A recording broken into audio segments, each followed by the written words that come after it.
on a une surcharge de travail pour la clientèle.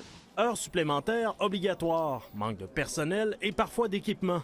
La COVID-19 n'a pas épargné les travailleurs de la santé au Québec. Selon un récent sondage de l'Institut national de la santé publique, ils se considèrent plus à risque de contracter la COVID, leur niveau de détresse psychologique est plus élevé et ils consomment plus d'alcool que les citoyens ordinaires depuis le début de la pandémie. Les travailleurs à qui nous avons parlé sont partagés quant aux résultats de ce sondage. Vous, est-ce que vous diriez que c'est plus difficile depuis le mois de mars? Pas vraiment.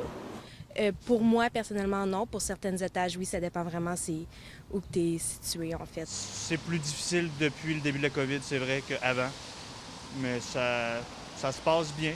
C'est sûr, c'est beaucoup plus de gestion, beaucoup plus de paperasse. C'est vraiment plus complexe juste rentrer travailler, mais ça se gère bien quand même, là.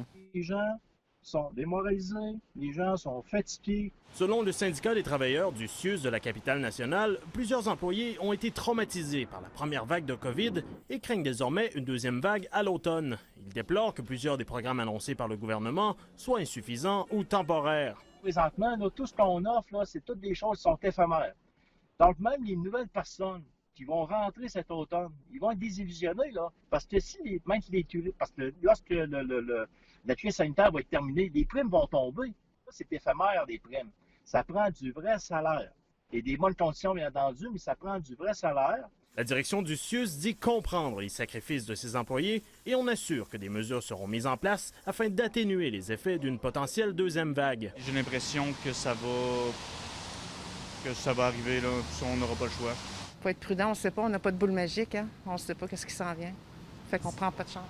On ignore toujours si le Québec connaîtra cette fameuse deuxième vague de COVID-19. En attendant, les experts de la santé publique rappellent que le meilleur moyen de la prévenir est de respecter les consignes de distanciation sociale et de porter le masque. Raphaël Beaumont-Drouin, TVA Nouvelles, Québec.